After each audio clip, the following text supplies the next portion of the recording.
London, December 10, 1815.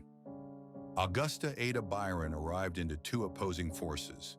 Lord George Gordon Byron, romantic poet extraordinaire, unyielding, scandalous, celebrated, and Lady Anne Isabella Milbank, a brilliant heiress, nicknamed the Princess of Parallelograms for her devotion to mathematics. By the time Ada was 5 weeks old, the marriage was over. Byron left England forever, and she never saw him again. He died in Greece when she was 8. Ada grew up haunted by what could have been, both by his genius and the legacy of scandal he left behind. Her mother, determined to avoid any echo of Byron's madness, raised Ada under strict intellectual discipline. Poetry was banned.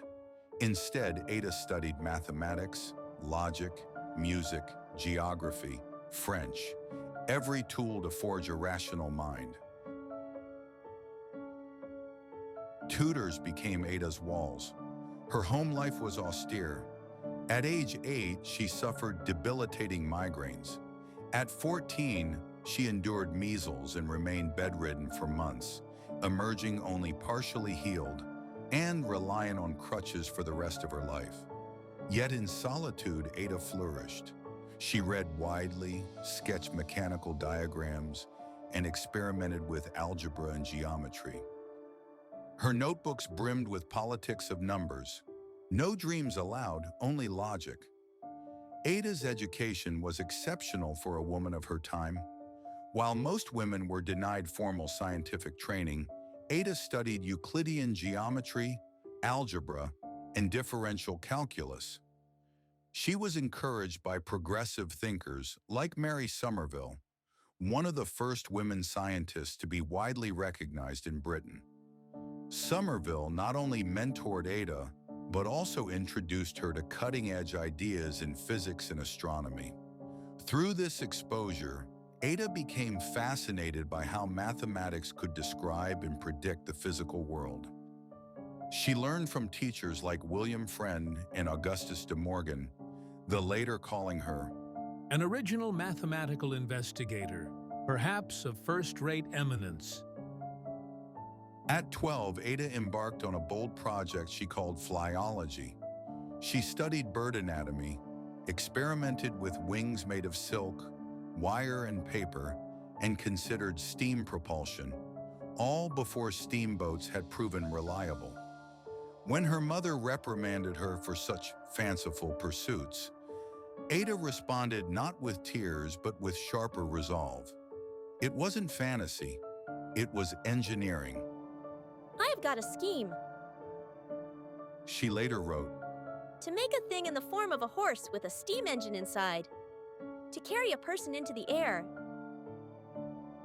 Even as Lady Byron demanded discipline, Ada learned to integrate her creativity with precision, her early signature, poetical science. Lady Byron's fear of inherited poetic excess prompted surveillance. Ada later referred to her guardians as Furies, accusing them of monitoring her every emotional sign to suppress Byron-like tendencies. It was within this crucible of control that Ada's dual nature matured, a poetic heart walled in by mathematical rigor. The tension defined her, a woman divided yet whole. Ada's accomplishments are even more remarkable when viewed in the context of Victorian society, where women were often considered intellectually inferior and were excluded from universities and scientific societies. Ada defied these limitations through her determination, access to elite tutors, and her mother's insistence on education. She occupied a rare space between aristocracy and academia, allowing her to challenge norms and pursue ideas that most women of her time couldn't even imagine. Despite restrictions, Ada became socially active, mixing with luminaries of both literature and science, including Charles Dickens, Michael Faraday, and Charles Wheatstone. She attended salons and lectures, frequently engaging in lively debate with other intellectuals of her time. She was also an avid letter writer, corresponding at length with prominent thinkers and using those exchanges to refine her theories and ideas. These interactions not only sharpened her intellect, but also positioned her within a vibrant network of innovators, bridging the worlds of art and science.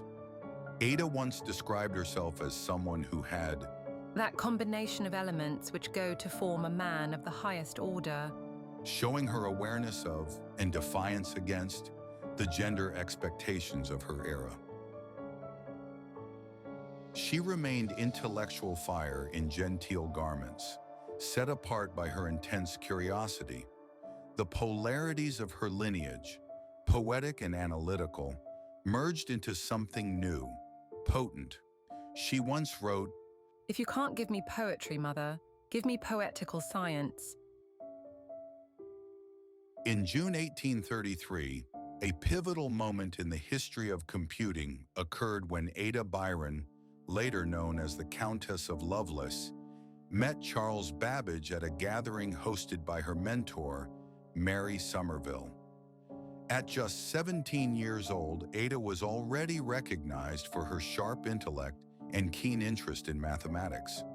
This meeting marked the beginning of a profound intellectual partnership between Ada and Babbage, who was then developing his difference engine, a mechanical device designed to compute mathematical tables.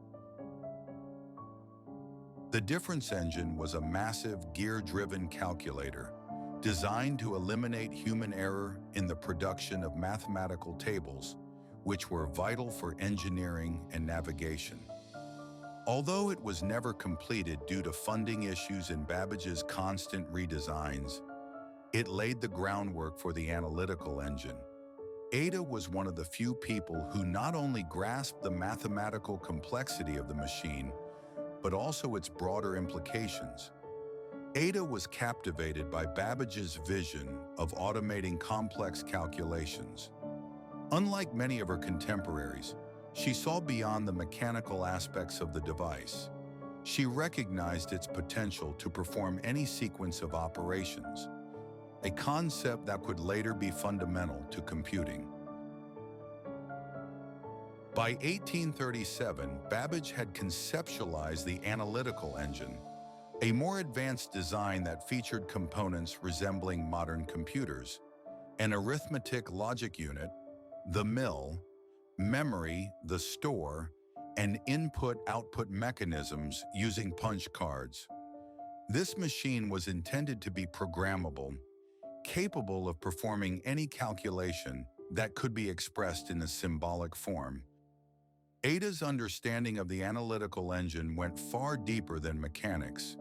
She realized the machine could be given step-by-step instructions, what we now call algorithms, to solve a variety of problems. It was like giving the machine a recipe, first this, then that. Ada explored this idea in detail by writing a complete algorithm to calculate Bernoulli numbers, a tricky sequence in mathematics that often appears in calculus and number theory. Because each number depends on the previous ones, it was the perfect test of whether a machine could follow a complex series of logical steps. In her algorithm, Ada used operations such as add this, multiply that, and even loops, repeated steps that modern computers use every day. Her design showed how the analytical engine could do more than just math. Ada envisioned it manipulating symbols, even creating music or visual patterns. Essentially, early ideas of what we now call software. This radical idea was decades ahead of her time and made her the world's first computer programmer. While others viewed the analytical engine merely as a tool for solving numerical problems, Ada imagined machines that could compose symphonies or render artwork if given the proper instructions. She even speculated about the limits of artificial intelligence, suggesting that machines could manipulate symbols but not originate meaning. an idea echoed in 20th century discussions about machine consciousness. As she wrote, The analytical engine has no pretensions whatever to originate anything. It can do whatever we know how to order it to perform. in 1842, Italian engineer Luigi Menabrea published an article detailing Babbage's Analytical Engine. Ada translated the article from French into English, and in doing so, added extensive notes labeled A through G. These notes were more than a translation. They reflected her profound insight and far-reaching vision. Note G in particular stands out. It included her now famous algorithm for calculating Bernoulli numbers, and it's widely regarded as the first computer program. She once declared with prophetic self-awareness, That brain of mine is something more than merely mortal, as time will show. even though the analytical engine was never completed during Ada's lifetime, her work laid the groundwork for future computing. She imagined a world where machines could follow instructions, or code, to perform tasks beyond pure calculation. Ideas that became foundational to computing as it evolved in the 20th century. During World War II, programmable machines like the British Colossus and the American ENIAC brought Ada's vision to life by solving problems in code breaking and ballistics. In the decades that followed, mainframe computers managed everything from space missions to national infrastructure, programmed step by step, just as Ada had envisioned. Today, her legacy is interwoven into our lives. Ada's ideas manifest in every smartphone app that plays your music, every GPS that calculates your route, and every algorithm that filters your social media feed.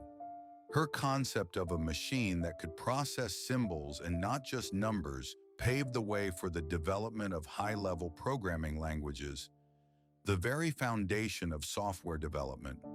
Her influence stretches across fields as varied as artificial intelligence, cybersecurity, computer graphics, digital music composition, and even the algorithms that guide surgical robots. Her theoretical work anticipated data structures, logic-based programming, and symbolic processing, concepts fundamental to machine learning and artificial neural networks. In the decades following her rediscovery, Ada Lovelace became an icon for women in STEM fields. Numerous organizations, awards, and initiatives now bear her name, promoting the participation of women in science and technology. October 13th is celebrated as Ada Lovelace Day, a global celebration of women's achievements in STEM.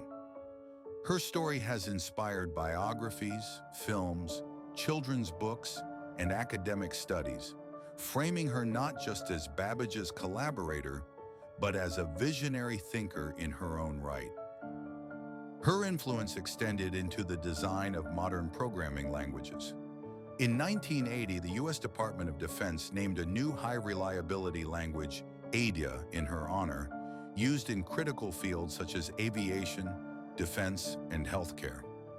The world today, with its vast reliance on algorithms, from weather prediction to artificial intelligence, owes much to Ada's early insights. In the years following her groundbreaking work, Ada faced personal and financial struggles. Her marriage to William King Noel, the first Earl of Lovelace, was strained by gambling debts and ongoing health issues. Ada's own compulsive gambling led her to devise mathematical strategies to try and beat the odds. An ironic twist given her brilliance with numbers. She continued corresponding with intellectual figures like Sir John Herschel, but by 1851, Ada was diagnosed with uterine cancer.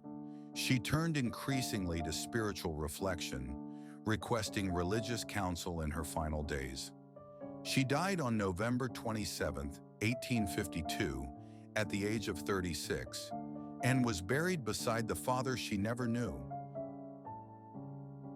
Among lesser-known aspects of Ada's life was her fascination with ciphers and secret codes. In one of her correspondences, she toyed with the idea of creating an engine for cryptography, hinting at early concepts that would later become crucial to computer security.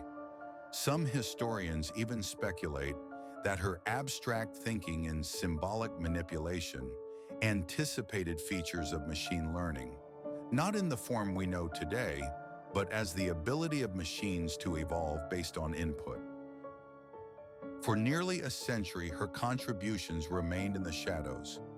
It wasn't until 1953 that British scientist Bertram Bowden reintroduced her work in his book Faster Than Thought, emphasizing her visionary ideas about computing.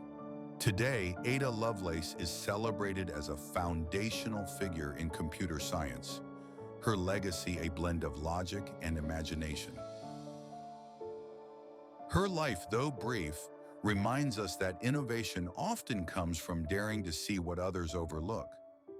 Ada Lovelace looked at a machine of gears and levers and saw the future, a world where imagination could be translated into instruction and poetry into code. A world where the line between creativity and calculation is not a boundary, but a bridge.